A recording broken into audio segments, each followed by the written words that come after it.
एक बार ये सूरदास जी को दिख रही है लीला। कैसी लीला?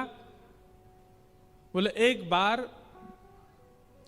कीर्ति मैया, राधा रानी की माता जी का नाम क्या है? कीर्ति मैया। कीर्ति मैया श्री किशोरी जी तो बोली, लाली तू अब बड़ी है गई है, तू अब सुघड़ है गई है।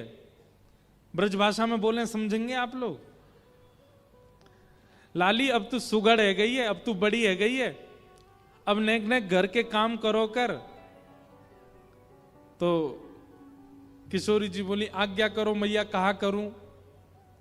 तो किशोरी जी बोली, कीर्ति मैया बोली, लाली गौशाला में जाके गैया को दूध काढ़नो सीख, दूध काढ़े कर गैया को।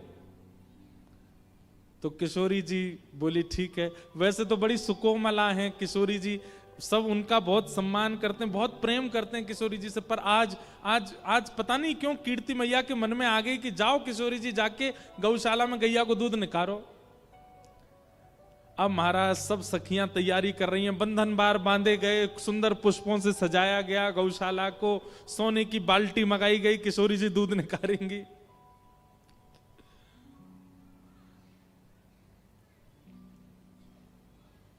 कहीं ना कहीं से ये खबर ठाकुर जी के कान में पहुंच गई। ठाकुर जी जैसे ही पता चली किशोरी जी दूध निकारवे वाली है, ठाकुर जी तो उसमें एक्सपर्ट हैं, दूध निकारवे में एक्सपर्ट हैं ठाकुर जी तो ठाकुर जी अपने सब सखान के संग बोले, चलो चलो आज बरसाने चल रहे हैं। बोले काय को? बोले किशोरी जी दूध निकालेंगी, जल के देखेंगे कैसे निकाल रही हैं।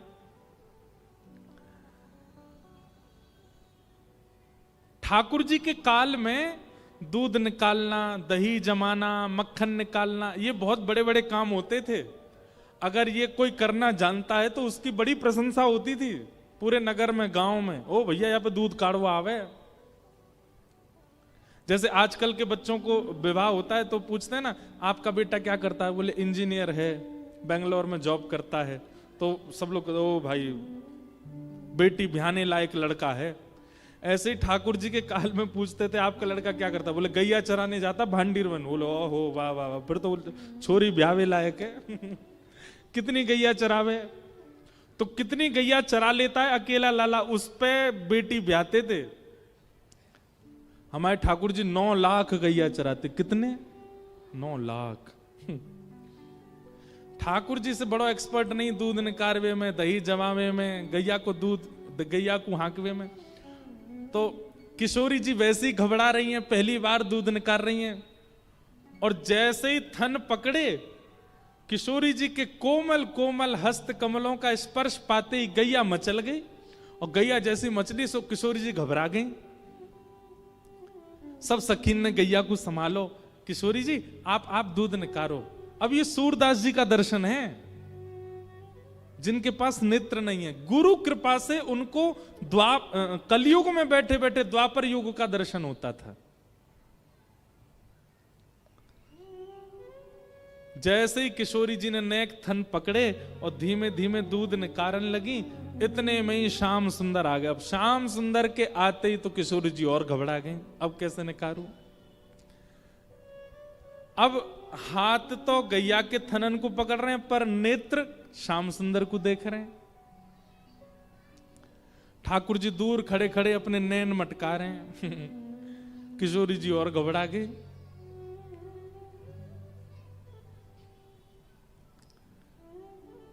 दूध निकाल रही है पर पात्र की जगह नीचे गिर रहा है। इतने में ही सब सखी बोली, अरे श्यामाजू आप ते ना है पाएगो, रहन दो, छोड़ दो।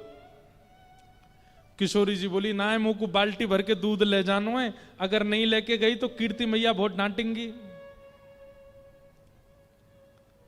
तब ठाकुर जी बोले, देखो एक काम करो, आप पीछे खड़ी है जाओ, हम बैठ के दूध निकाल देंगे और दूध निकाल के तुम्हारी पूरी बाल्टी भर के दे देंगे, जाके कीर्ति मैया दे दियो। अब कीर्ति मैया कहा पता कौन ने निकालो, मैंने कि तुमने? तो किशोरी जी तो पीछे आके खड़ी हो गई। अब ठाकुर जी बैठे हैं किशोरी जी की गैया को दोहवे के काज। कौन दुहावे गैया तुम पे कौन दुहावे गैया तुम पे। लिए रहत हो कनक दोहिनी बैठत हो अधपैया तुम पे कौन दुहावे गैया। सब सखियां कह रही हैं हे श्याम सुंदर तुम पे कौन दुहावे को गैया। क्यों? बोले तुम तो 24 घंटा सोने की दोहनी, दोहनी मतलब जिस बाल्टी में दूध निकालते हैं वह संगी लिए डोलो, तुम पे कौन दुहावे गैया।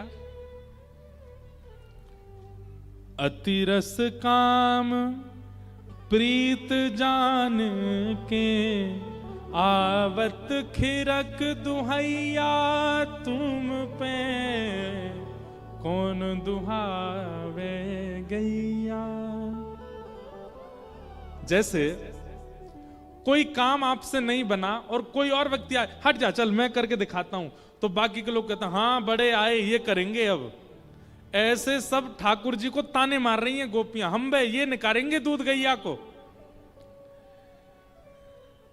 तब सब सखी करिए देखो तो सही, इत चितवत उत धार चलावत यही सिखायो मैया। देखो तो सही, थन पकड़ रखे और देख इतकू रहे हैं किशोरी जी के माऊ, कैसे निकालेंगे ये दूध। गुप्त प्रीत तासों करी मोहन जो है तेरी दैया तुम पे कौन दुहावे गैया। सूरदास प्रभु झगड़ों सीख्यो, सूरदास प्रभु झगड़ों सीख्यो जो घर खसम गुसैया तुम पे कौन दुहावे गैया। अब इस पद का अर्थ थोड़ा सा बता दूं। ठाकुर जी गैया दोहवे गए, तो जैसे ठाकुर जी दोहवे जा रहे हैं तो सब सके हाँ जी ये निकारेंगे, इन पे सीधो चलो ना जाए, ये दूध निकारवे आए हैं।